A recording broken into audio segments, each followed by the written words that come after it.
Today we're going to be taking a look at an entirely different culture. We're going to be taking a look at the world of Islam, the origins of Islam and the Islamic empires as they spread throughout the Near East and into Europe. It's a lengthy history, but again, this is going to be a historical overview. So even though there's a lot of history that I'm going to be covering, I'm going to try to do it in a way that's going to be kind of skimming the surface. So there's always a lot more that we could discuss. But at the same time, we're going to delve into some things with a little bit of depth because I want you to understand the Islamic culture to a degree, especially because in the Western world, we don't generally know as much about Islam as we do Christianity. So let's start with doing a historical overview today of the Islamic empire, I should say empires plural, because there are actually several different empires that we're going to be discussing.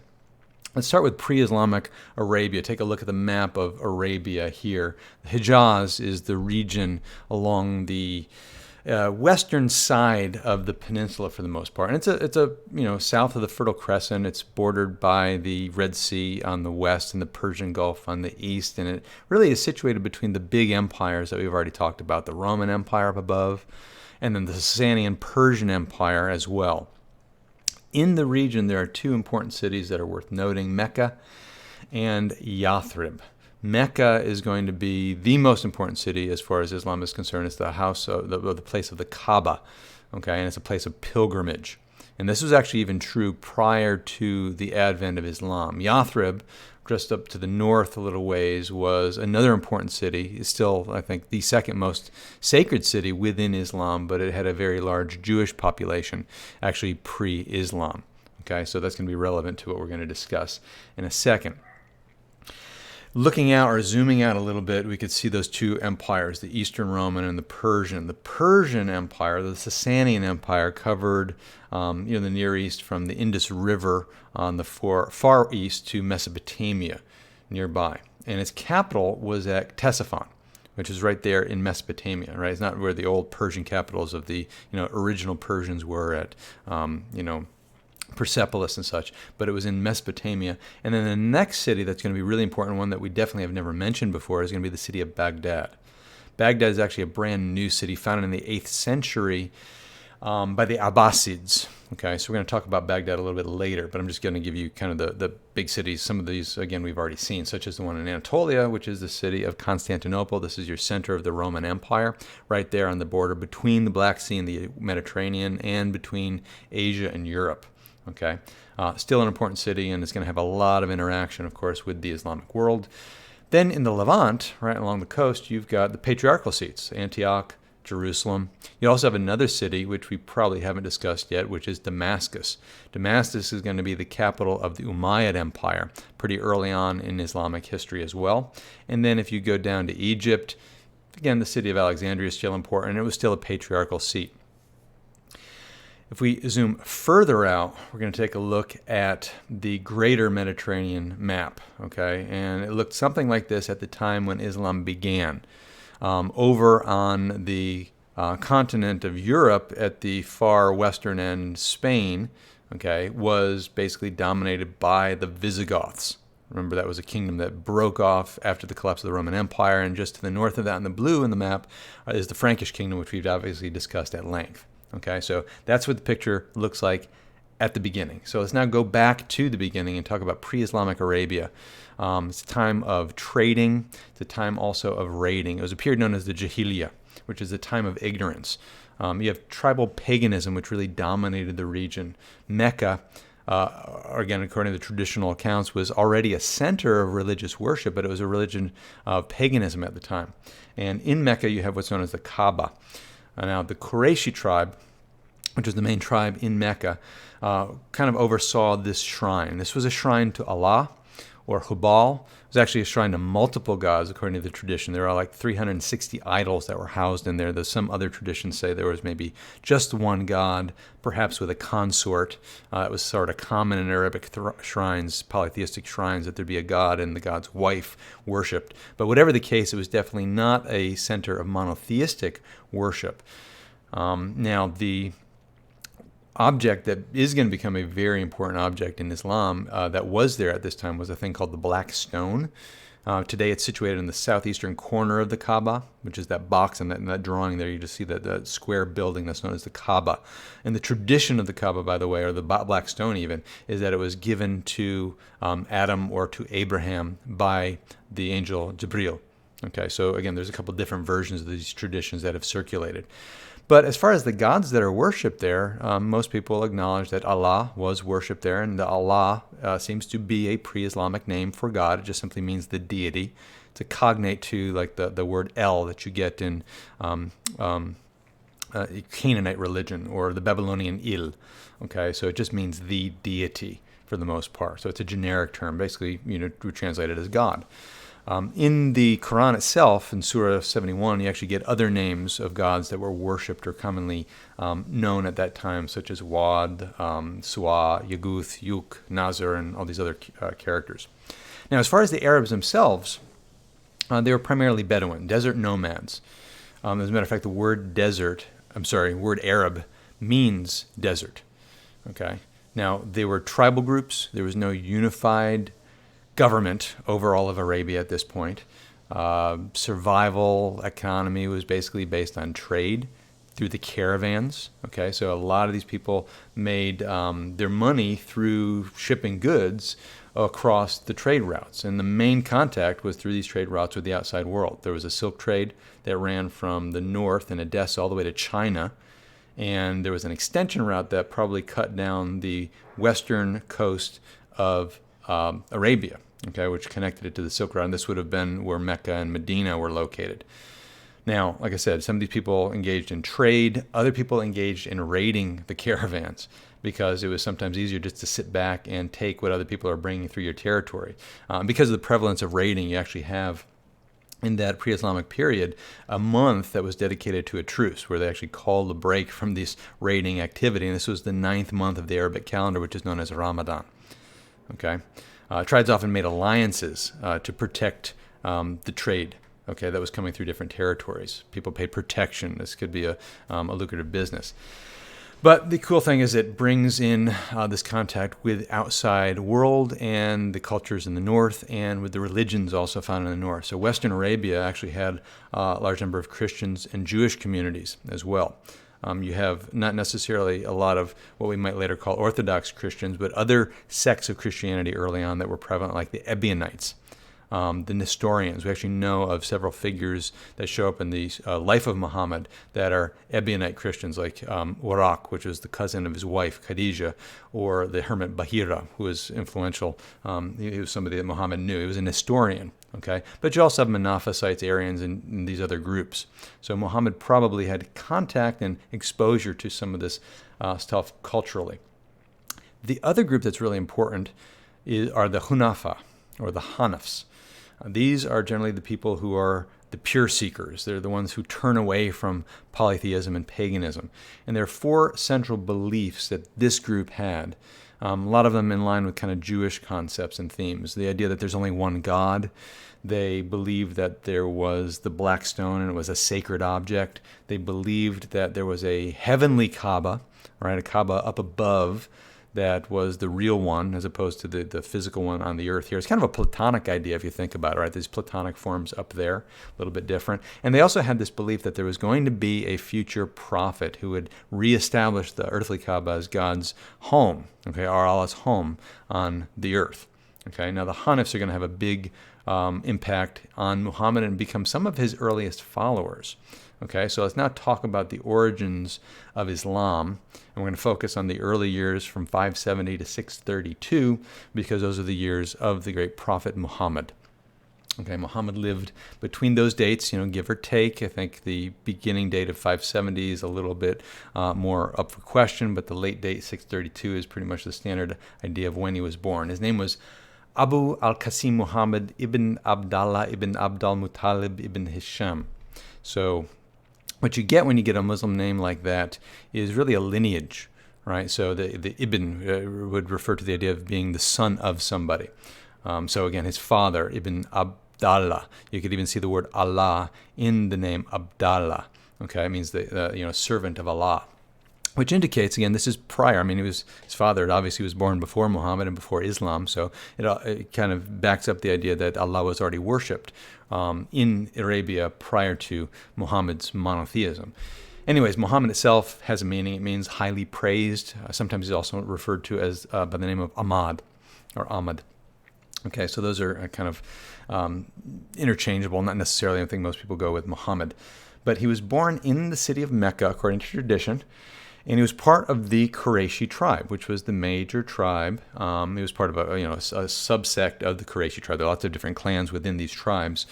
And the tribe itself was really a fairly powerful tribe. They governed the Kaaba, the pilgrimage, that kind of stuff. And Muhammad himself is kind of depicted, even in the Qur'an, as somebody who is not a well-off, upper-class individual. Or as a matter of fact, in Surah 43, they talk about the Qur'an not being sent down to some great man. Okay, so this kind of appeals to this idea of Muhammad's humble beginnings. Even have the tradition that Muhammad himself was illiterate, which supports the doctrine of this divine revelation that comes to him, that the Qur'an is not something he came up with on his own or wrote.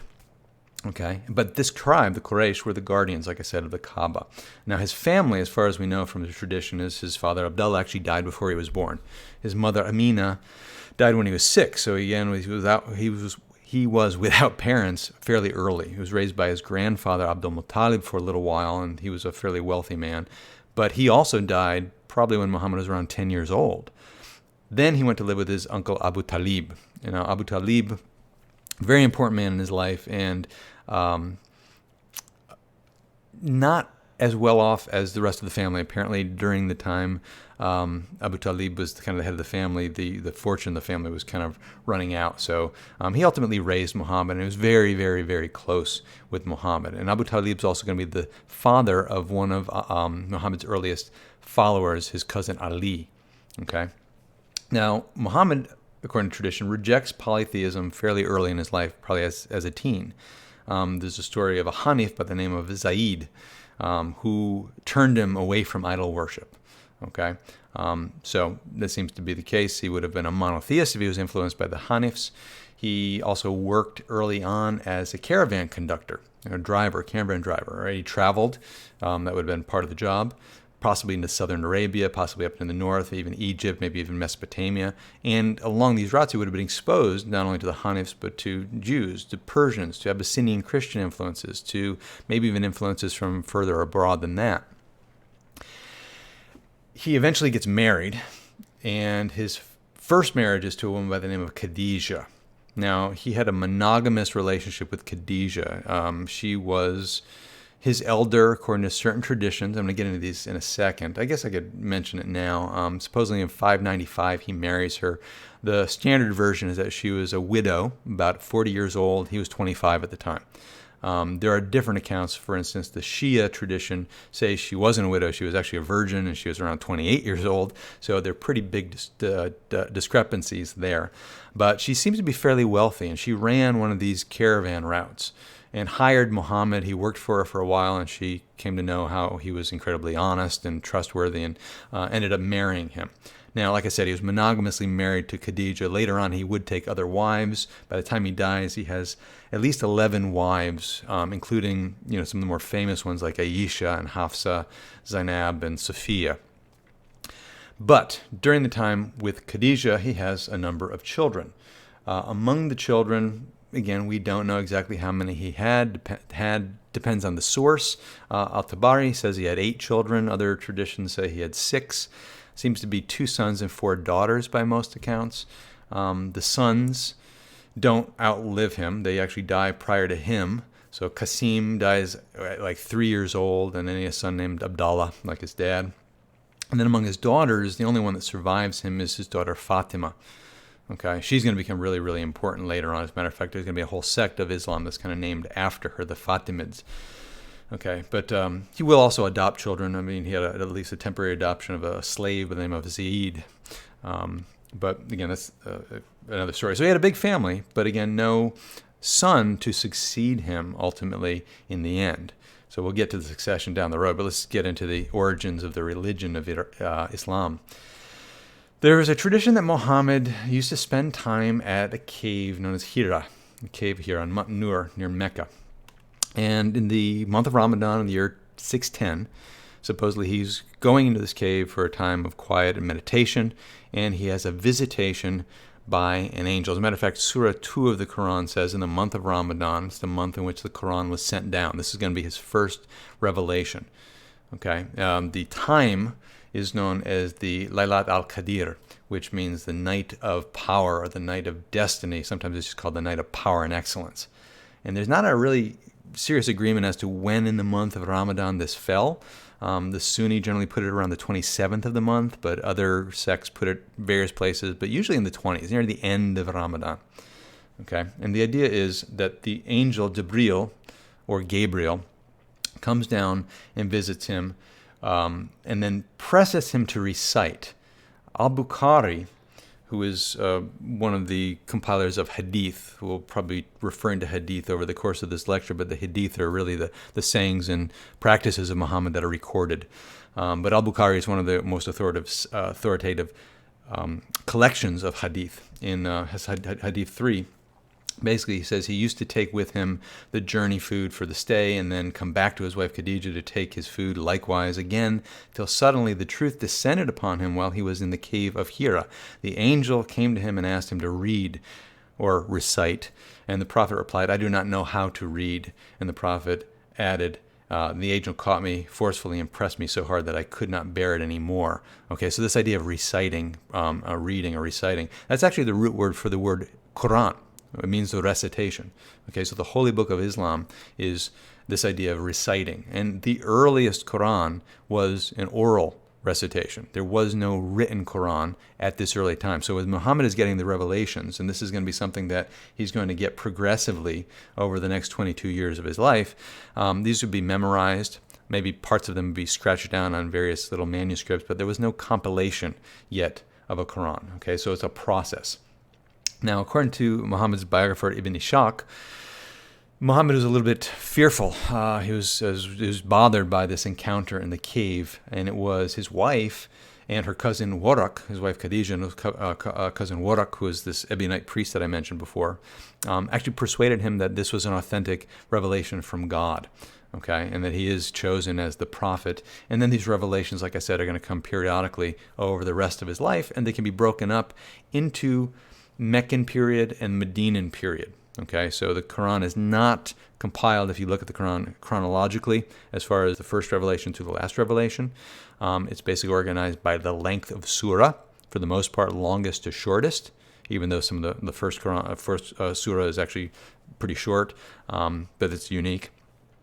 So you could, if you want to research, you could find out which of the surah were Meccan, which are Medinan, etc. So you kind of know the chronological order. Those have actually been studied by Islamic scholars over the years. So let's talk about the reception. Now that he's out there publicly preaching, which he begins a few years later, 616, according to the Western calendar, his message was not very well received. There was a lot of opposition in Mecca. Actually, he was accused of being insane, being a madman. Surah 81 of the Quran is a defense against these accusations, but I think that the Quraysh probably saw him as an economic threat. And if you think about the idea of the Hajj, which is the pilgrimage to the Kaaba, which was a pagan shrine, this was going on prior to Islam. People coming from other places to visit the shrine. This would have been a time of a lot of activity, a lot of people coming to the city, commerce. So there could be economic aspects of the Hajj. Okay, so the Qurayshi tribe, which was his own tribe, by the way, which guarded the Kaaba, were very much opposed to him. They would become his enemies early on. But he does make some converts. His earliest converts are going to be his wife, Khadijah, her cousin Waraq, who died not long after convincing Muhammad of the revelation. And then Ali and Abu Bakr are going to be two of the really most important figures in early Islam after Muhammad. But because of the danger in Mecca, Muhammad needed to get alliances for protection, and he sought different sources of support, like the Hanifs, which come to follow him pretty well.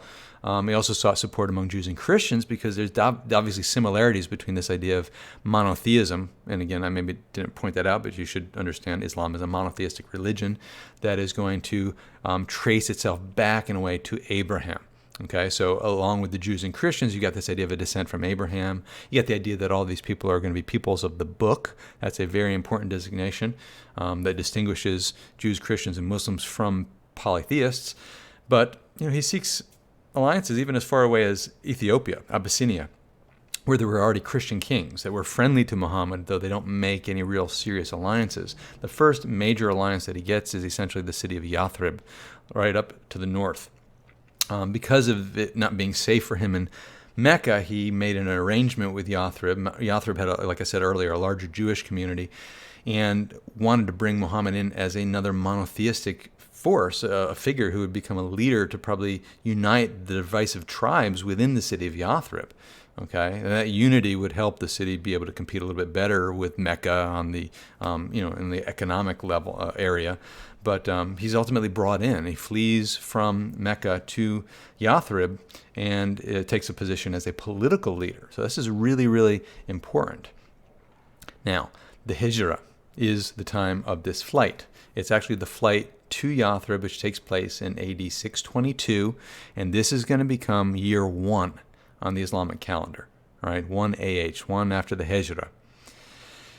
So it's significant for a number of reasons. And you can see in a second why they chose this as the beginning, not the year of the revelation in 610, but the year of the Hijrah as the beginning of their calendar. First of all, Muhammad is now in a position of political power, right? He unifies Yathrib. He makes treaties with the different Jewish tribes there. There are actually 3 tribes of Jews that resided in Yathrib, the Qurayza, the Banu Nadir, and the Banu Kanuka. And initially, these guys welcome Muhammad, right? He's monotheist. He traced himself back to Abraham, people of the book, all that kind of stuff that I mentioned. But that acceptance of Muhammad was not going to last for very long, because eventually the Jews are going to realize that some of the things Muhammad is teaching, contradict some of their own traditions. And there's going to be some division within the city, and this is going to be politically problematic. So anyways, the reasons it marks the beginning of the Islamic era, and by the way, Islam, I don't think I even gave you what that means, but the word Islam means submission, and a Muslim is a person who adheres to Islam. It's basically one who submits, okay? So we're going to talk about the Islamic era at this point as, number one, Islam is becoming a movement for the first time, right? You've got the Muhajirun, which are the people that flee Mecca with Muhammad. These are the people of the immigration. You also have people that are in Yathrib that are welcoming, that are often referred to as the Ansar, right? So you've got his numbers begin to increase dramatically. It also marks a period of religious change. So, for instance, the distinction between Jews and Muslims really starts to take place, like I said. It's not a sect of Judaism. There are differences, like I said, between the Jewish tradition, the things Muhammad is revealing in the different surah. And in the beginning, there's this idea of praying towards a spot. This is called the Qibla. If you're not familiar with the terminology, the Qibla is the direction of prayer. In Islam, originally, the Qibla was towards Jerusalem. Same way the Jews face. I mean, there's a Jewish tradition of facing Jerusalem when they prayed. It goes all the way back to the Hebrew Scriptures. But at this time, around this time, there's a change in Qibla, okay, from Jerusalem to Mecca. All right, and the change is actually commemorated in this particular building. This is the Masjid al-Qiblatain, which is the mosque of the 2 Qiblas there in Medina, indicating the change in the direction of the Qibla, which took place at this time. Anyways, the third reason this is the beginning is because it's going to form the basis of the Arab Empire that's going to eventually emerge. Right, the Quran starts to unify the fragmented tribes in Arabia. There's this pan-Arab unity that's established, and the Ummah, which is the global community of Muslims, really begins. Okay? So, with all those things in place, you can see it's an actual movement and the basis of an empire. So, Yathrib, by the way, should also mention, is the city of Medina. I used the term Medina by accident, but I've been trying to call it Yathrib intentionally. I slipped up, but that's fine. Yathrib becomes Medina. Medina just means the city, okay? Literally the city of the prophet is what it means. So it's a generic way of referring to it. If somebody says they're going to the city, people would know what that means. It's the same thing that was taking place in the Roman Empire in the East, right? Constantinople. People used to say, I'm going to the city. In Greek, that was eistem polin. Right, Polis, the city, eistem polin. And as a matter of fact, that's the reason Constantinople is later renamed Istanbul by the Turks. okay, because of that common phrase. We're just going to go to the city. So you know which city it is because it's the only city significant like that. Anyways, a little trivia. Okay, there was war with Mecca. In Yathrib, he's consolidating his power, right? He has less needs for treaties and protection, and he does at a certain point need to deal with certain opposition that arises among the Jews, and he makes treaties with them when he needs to, but every once in a while these treaties collapse. And basically there's a problem, he needs to get a hold of Yathrib before he can deal with the threat that is posed by Mecca. Now remember, Yathrib's on the caravan route, right? It's right north of Mecca, and if you're, making your money on the caravan trade that's going up to the north, Yathrib is in a particularly strategic position, and it's not necessarily a good spot for the enemies of Mecca, right? The Quraysh were at odds with Muhammad, and Muhammad is now dominating the region to the north on the route. So there are going to be some raids that actually take place on the caravan route, Muslims raiding the caravan route, caravan trade going down into Mecca. And as a result of this, there's a battle that breaks out, the first major battle in Islamic history, which is the Battle of Badr in 624. The Battle of Badr, also known as the mother of all battles.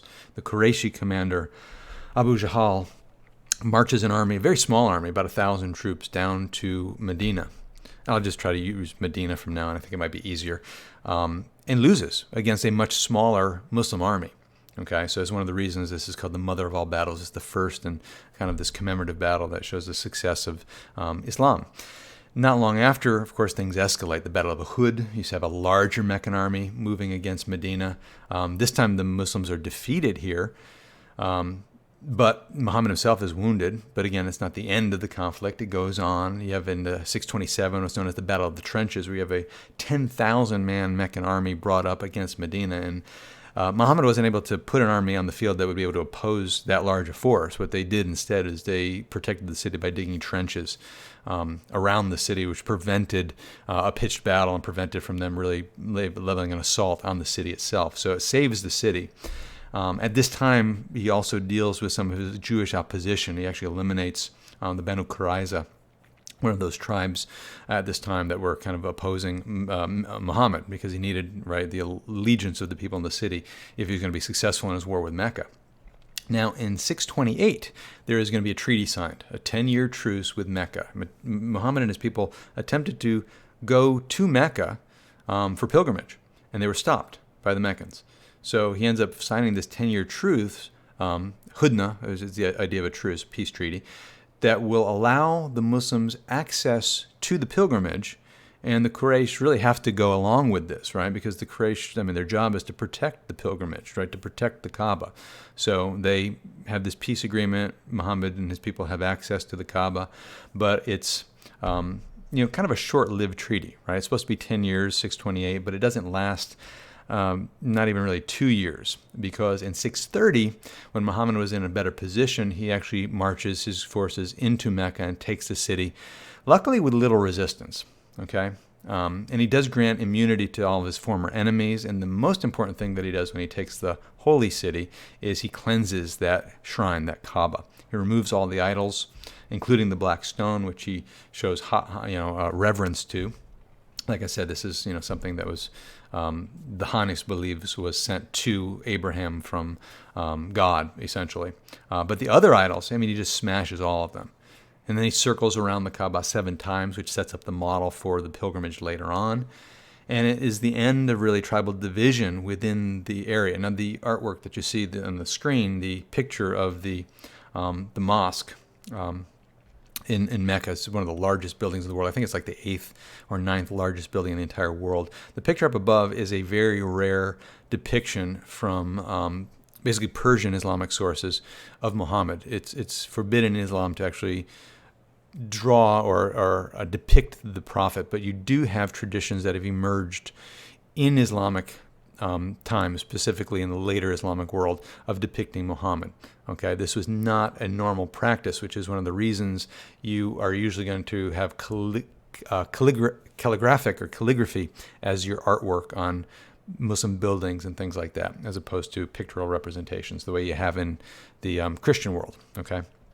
Anyways, Mecca becomes the sacred city, the most important sacred city. And as a matter of fact, it was exclusively a city for Muslims. As a matter of fact, even today, Mecca is only open to Muslims. If you're not a Muslim, you can't go to Mecca.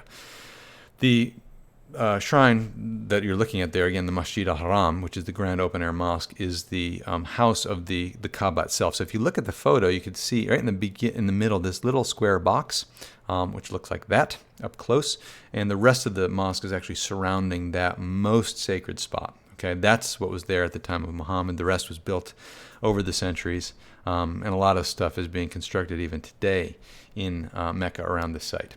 Okay, but it remains the holiest site. Now, Muhammad himself ends up dying only a couple years later in Medina, about the age 63, and it was a few months after his last Hajj, his last sermon.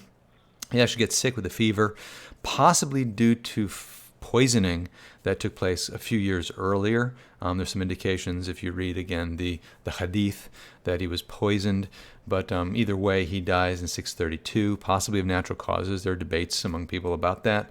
In his house with his wife Aisha, who is his favorite wife, by the way. And he's buried in Medina at the Masjid al-Nawabi.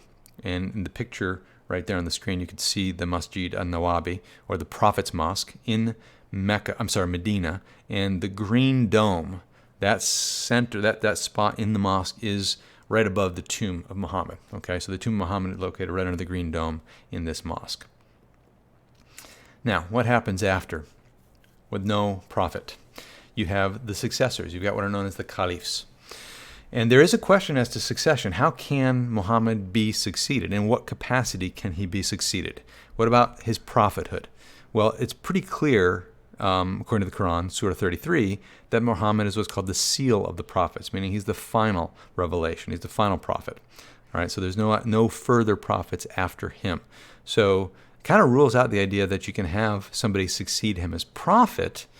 It seems to be the case that the Qur'an really is, in that sense, the successor of Muhammad, right, as far as spirituality goes. But on the other hand, he also held an office, right? He was the spiritual and governmental head of a theocracy. And in those roles, you could technically have a successor, and that's where the caliph comes in. He inherits Muhammad's office, his political position, and spiritual leadership, not as a prophet, but just as a head of a community. Okay? The caliphate is going to be the office. So when we talk about the caliphate, it's like the patriarchate, right? The patriarch is the head of the patriarchate, and the caliph is the head of the caliphate. Theoretically, the caliphate is like a constitutional republic governed under Sharia law. It has elements of elective aspects. They have a tradition of the shura within Islam, which is the idea of community selection, because the caliphs, for the most part, are going to be chosen by a council or a group. And this is really something similar to the older tribal organization in the Arab world, okay, prior to Islam. Anyways, historically, this caliphate is going to last from 632, death of Muhammad, till about 1258. The Rashidun Caliphate all the way to the Abbasid Caliphate, which ends with the Mongol invasion, things that we're going to get to in a little bit. But there were other caliphates that have debated authority that followed, and other ones that pop up in various places. So, for instance, you've got the Shadow Caliphate, which was from between 1262 and 1517. Apparently in 1262, the last Abbasid caliph was installed in Cairo under the Mamluk Sultanate. And then in 1517, that sultanate was defeated by the Ottomans, and the caliphate was taken up to the Ottoman territory. And the Ottoman Caliphate then follows from 1517 to 1924. Okay, the last caliph is the one that you see pictured on the screen, which is Abdul-Majid II. He was actually ousted in 1924, went into exile, actually died in 1944, not that long back, in Paris. Okay, but he was the last official caliph. And you haven't really had a caliph since then, even though you have, with the ISIS movement recently, the idea that there was going to be a revival of the caliphate. Okay. But anyways, other caliphates have been declared, the Fatimid Caliphate, the Caliphate of Cordoba in Spain, and the list goes on. So it's kind of a complicated picture. But we're going to kind of trace through the major caliphates early on, starting with the Rashidun Caliphate. And this is going to be what we refer to as the beginning of the 100 glorious years of Islam. It's the beginning of an empire that ran from India all the way to Spain. So if you take a look at the map, this is the spread of Islam all the way into Europe. Okay, it was very rapid, it was very aggressive expansion in those years. And then there's going to be a progressive decline and re-expansion depending on where we're looking. Okay, but the Rashidun Caliphate is based on what are known as the rightly guided caliphs. This is the beginning period. From 632 to 661, there were 4 rightly guided caliphs. These are the immediate successors and companions of Muhammad. And it's a period of really brief unity within the Islamic world. You've got Abu Bakr, Umar, Uthman, and Ali. Now, let's take a look at each of them briefly because they all have some really significant things that they did. So Abu Bakr is the first caliph. He was one of the earliest converts to the religion. He was there when Muhammad died. He was also the father-in-law of Muhammad because his daughter Aisha happened to be Muhammad's favorite wife. Okay. Now, the Abu Bakr and Umar were among the group that were selecting Muhammad's successors, and there was a little bit of debate as to who was going to succeed him. The big conflict really comes down between those who support Ali, Muhammad's cousin, and those who supported Abu Bakr. Anyways, Abu Bakr is appointed the first caliph, and he's, like I said, not a blood relative of Muhammad, whereas Ali was. And that's going to become one of these big points of conflict in early Islam. Should the successor be a relative of Muhammad or not? Okay. Not long after Abu Bakr becomes caliph, you have the Ridda Wars beginning, which is the wars of apostasy. You have rebellions that spring up, as you would imagine, after the death of a powerful leader. You've got different groups that emerge that try to break away, and these rebellions are ultimately put down. One of the rebels in Central Arabia was another guy who claimed to be a prophet, Musaylima, and he was defeated at the Battle of Yamama in 632. Okay. He was defeated by one of the greatest generals in the early Islamic Empire, which was Khalid ibn Walid. He also went on to lead the invasion of the Sasanian Empire in 633 and the invasion of the Roman territory in Syria in 634. Okay, so you can see how early this is when you're already starting to spread out and come into conflict with these big superpowers right to the north. But if you remember from our discussion of the Eastern Roman Empire, those two empires were fighting each other to a point of really crippling each other. So they were, in a way, kind of vulnerable. And there may have been what we could say kind of a power vacuum that was taken advantage of here. Anyways, the first Qur'an was produced during the reign of Abu Bakr. 633, the Qur'an is written down for the first time or recorded. Originally, like I said, it was memorized by Muhammad's companions. And Umar actually requests that Abu Bakr puts together an authoritative version of the Quran, perhaps. And it really follows this battle of Yamama that I mentioned before, because the Hufaz, which are the memorizers of the Quran, if somebody's Hufaz, that means they've memorized the verses. There were large amounts of these guys that died in the battle. Like over 400 of them died. So these are the guys that have it committed to memory. And with them dying in battle, and even later you get the idea that they're eventually going to die anyways, you probably need to preserve these things. Okay, so Umar feared that the Quran might be lost. All these recitations that had been memorized might be forgotten. So they end up ultimately being collected. And there's a committee that's formed under the leadership of Zayd ibn Thabit, who then puts together the first Quran, and it's kind of verified by those who knew the verses. They basically pulled together everything that they could. And a single copy was produced, and this was given to Abu Bakr, right? It was a private copy. It actually wasn't published or circulated. It was just his private copy. So at least you have the text of the Quran preserved, and that copy ends up being left to Umar. He leaves it to his daughter Hafsa, who happened to be a wife of Muhammad, and then later on it's going to be used to compile or re-edit a new Quran not too long in the future. So that was produced. And again, this manuscript that you see on the screen is not the copy that I'm talking about. That copy is long gone. As a matter of fact, the tradition is it was destroyed. Anyways, Umar follows. And note, by the way, when I'm showing you the names of these guys on the screen, instead of showing a picture like I could of a Roman emperor, they didn't have, again, portraits of these guys made, definitely not sculptures. So what you're looking at is an example of that Islamic calligraphy that's really so much a part of their art tradition, artistic tradition. Anyways, Umar ibn al-Khattab, 633 to 644 was his reign as caliph. He was the second caliph appointed by Abu Bakr. Okay, when Abu Bakr was dying, he appointed Umar. He was originally a violent opponent of Muhammad who converted, supposedly through the hearing of the verses of the Quran being recited back in 616. Ends up becoming a father-in-law, like Abu Bakr. His daughter was Hafsa, this other wife of Muhammad. And he was a companion and close advisor to Muhammad during his life. During the reign of Umar, the biggest thing you have is territorial expansion. Okay. Now, he never commanded an army personally, but he had some really, really competent generals. And during his reign, they conquer almost the entire of the Persian Sasanian Empire and about 2/3 of the Byzantine Empire. Now, according to tradition, before you do this, there is the idea of the Dawah. This is actually probably a historical fiction. The idea, the Dawah, by the way, is this idea of offering or calling somebody to convert to Islam, offering them the chance to embrace the religion. That would normally be done before you go to war, right? If you haven't offered them the opportunity to convert to Islam, then you really cannot wage war against them. And there's a tradition that Muhammad, this is the part that I said is kind of a historical fiction most likely, the tradition that Muhammad wrote letters to all the big kings outside of Arabia. We already saw a reference to him trying to do this. This is actually preserved in the Hadith, that he wrote a letter to Heraclius in Rome, or rather Constantinople, asking him to convert. Now again, this is kind of requirement, right, according to the tradition, before you can make war. So anyways, that's what the Dawah is. Anyways, Khalid ibn Walid, which was Umar's cousin, is actually removed from command, but he is still one of the major generals during this period. The new leadership is under a guy by the name of Abu Ubaidah, so another pretty competent general, but not quite as aggressive as Ibn Walid. But nonetheless, you have all these major conquests during this time. Syria between 635 and 637, and Umar then appoints a governor of Syria, a guy by the name of Muawiyah, who is the head of what's known as the Umayyad clan. And that's going to become a big issue, so we'll come back to Muawiyah in a second.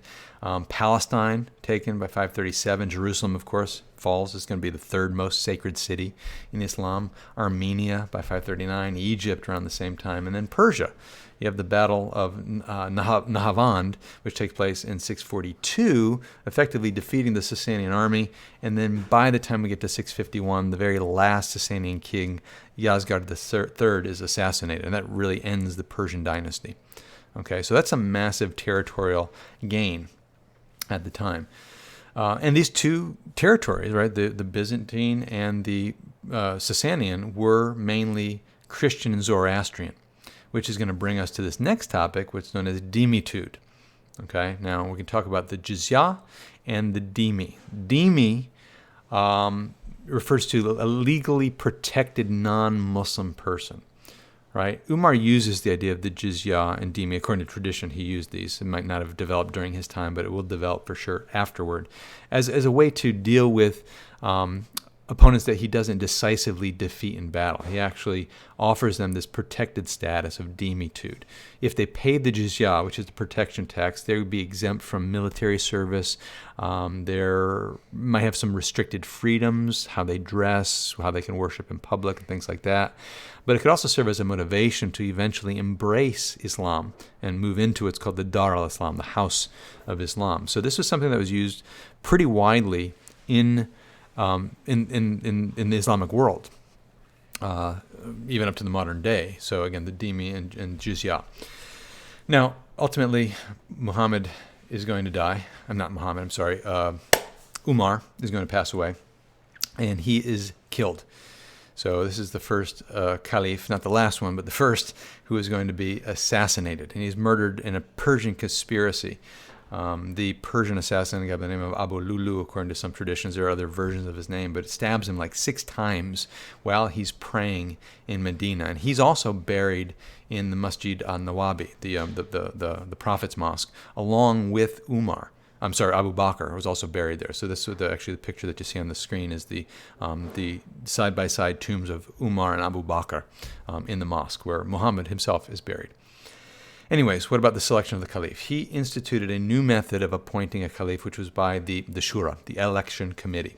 Okay, so a group of elders basically come together, appoint the caliph. And this is going to be used, but not consistently. Okay, so just keep that method in mind. Uthman is going to be the first one selected this way. Uthman ibn Affan, from 644 to 656. He's the third caliph, and he is an Umayyad. He's part of that family that I just mentioned. The governor of Syria, Muawiyah, was his cousin.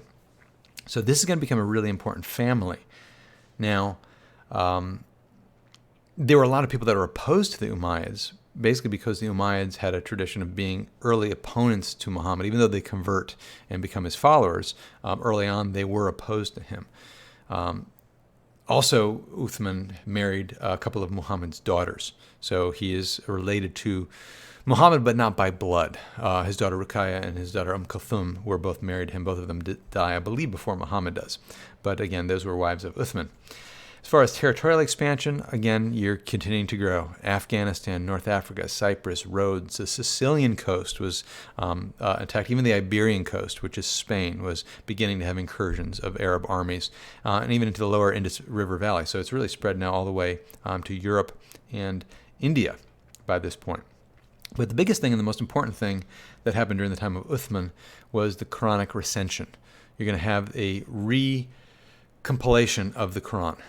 By this time, there were apparently other codices that had been compiled by different memorizers, and other people were recognized as authorities, such as Abdullah ibn Masud or Ubay ibn Ka'b. Those guys produced what was the standard text in Iraq and the standard text in Syria. But one of the generals at the time, Hudhaifa, noticed that there are disagreements that were happening about how the Quran was supposed to be recited. I mean, he's a general who was commanding troops that were drawn from Syria and Iraq, and he noticed that the soldiers from these different regions had different ways that they recite the Quranic verses, that these things were in conflict. And he reports this to Uthman, and Uthman therefore orders a recension. He says we need to come back and do something. And Bukhari, again, the Hadith Bukhari, records this instance. He says, in case you disagree with Zayd ibn Thabit, this is the guy that compiled the first Quran, on any point in the Quran, then write it in the dialect of the Quraysh, meaning the dialect of Muhammad and his tribe. The Quran was revealed in their tongue. They did so, and when they had written many copies, Uthman returned the original manuscripts to Hafsa. So again, they borrowed the original that was already composed by Zayd ibn Thabit earlier in the possession of Hafsa. And then Uthman sent to every Muslim province one copy of what they had copied in order that all the other Quranic manuscripts, whether written in fragmentary manuscripts or in whole copies, be burnt. Okay, so what happened to those earliest Qurans? They were destroyed. Okay, and you have this new authoritative Quran brought in. This was around 650, the recension. And one copy, like I said, was given to the different provinces. There were about 12 provinces at the time. Uthman keeps one copy, and there's a legend that the copy that we have today, a manuscript known as a Samarkand manuscript, was his personal copy, supposedly taken from Medina by Ali to Kufa, and later by the warlord Tamerlane from Kufa to Samarkand, which is where this manuscript comes about now, the Samarkand manuscript. Anyways, this is not true. This is one of the traditions. But there you do see a very early manuscript of the Quran, and it is something that dates to the 8th century, so definitely not to the time of Uthman.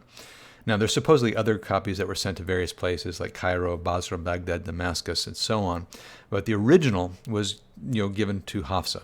And like I mentioned a little bit earlier, there's a tradition, the story is that the copy that Hafsa had was passed down to her descendants until the time of the Caliph Marwan ibn al-Hakam. And the story is that he ends up destroying this thing. Okay, he was an early Umayyad Caliph. Anyways, that's kind of the beginning of this Quranic tradition. Now, Uthman, kind of like Umar, also assassinated. There was conflict basically because Umar, while popular in the beginning, ended up becoming a little bit less popular by the end of his reign. And he was definitely weaker than Umar. His big problem was that he seemed to be nepotistic. He was the idea of nepotism, if you're not familiar with that, is the idea of giving privilege and position to one's relatives. He definitely favored the Umayyad clan, put them into positions of authority in different governmental roles. So the non-Umayyads ended up kind of having a problem with this, and there were different factions that emerge, and they're going to come against him. And some of these guys arise really in Egypt. Some of these guys are supporting Ali, which was, again, the cousin of Muhammad, a blood relative of the Prophet. And what ultimately happens is he's assassinated in a plot. Now, he was home at the time. His opponents become actually so bold that they break into his house and kill him while he was apparently reading the Qur'an. Now, his home was actually guarded, but the guards outside happen to be the sons of Ali, Hassan and Hussein. Now, there's going to be some accusations as to Ali's role in the assassination, but I think most people assume he didn't really have any role in it. But nonetheless, he did fail, at least his sons failed really to protect Uthman. And again, the guys get into the house, they get over the wall, they end up killing him, and it's kind of this Egyptian conspiracy that results in his death. So if you're looking for the tomb of Uthman, he's not in the Prophet's mosque in Medina. He's in a cemetery in Medina called the Al-Baqi Cemetery. And this is a picture of it earlier in the 20th century. It's actually, when you look at the picture, number 10 in the back, where that arrow is pointing, is the shrine that was above the tomb of Uthman. Now, this is not the picture today, because this entire cemetery structure has been basically torn down by the Wahhabi. Wahhabi are kind of this really puritanical Islamic group prevalent in Saudi Arabia. But in 1926, they destroyed all of this stuff. And if you look at there's a picture of it right now, the cemetery today. If you look at the cemetery today, you just see these very, very basic stones that are laid on top of the graves. Okay, they basically rejected this idea of these big monuments to individuals. Okay, that's what I mean by kind of this puritanic movement. So that on the bottom is what remains of Uthman's tomb, not a shrine at all, but just a simple marker. Anyways, he is going to be succeeded by Ali. Now, Ali ibn Talib is the cousin and one of the earliest converts of Muhammad. He's the fourth and final of the Rashidun Caliphs. He is also the son-in-law of Muhammad, because he's married to Muhammad's daughter Fatima. And his sons, Hassan and Hussein, I just mentioned, they're going to become important a little bit later on. But there's a succession debate. Right? He seems to have been a guy that refused succession when it was first pushed towards him. He actually allows himself to be passed over for succession a number of times without putting up a fight. But there's a claim, especially by his supporters, that he's the rightful heir. And in order to refrain from dividing the community, he kind of doesn't allow himself to take on the role of caliph and allows it to go to other people. But ultimately, it's going to be given to him. Okay? He is given the position of caliph, and he moves the capital from Medina during his reign to Kufa in Iraq, southern Iraq. Okay, so you're going to have a big shift away from Arabia at this point, not as a sacred center, but as a political center.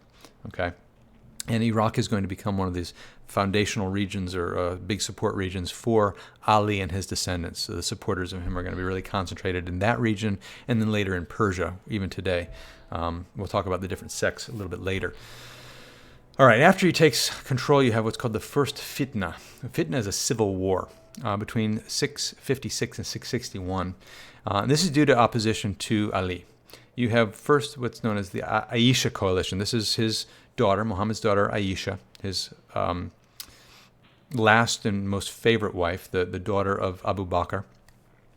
And there's a faction that arises around her, and there's a couple of leaders, Talha and Al-Zubair, who go to war against Ali. They're guys who are loyal to Abu Bakr, and they're opposing really this idea of the necessity of blood relationship. That becomes the big contentious issue. Does the caliph have to be a blood relative?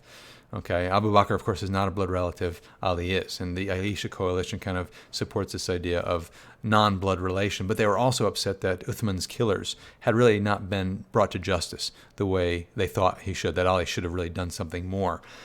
Anyways, you're going to result in the Battle of the Camel in 656, where Aisha is actually seated on a camel during the whole battle. In that picture, you can see Aisha up at the top and on top of the camel, and her forces doing battle with Ali. Ultimately, Ali crushes the coalition at the Battle of the Camel.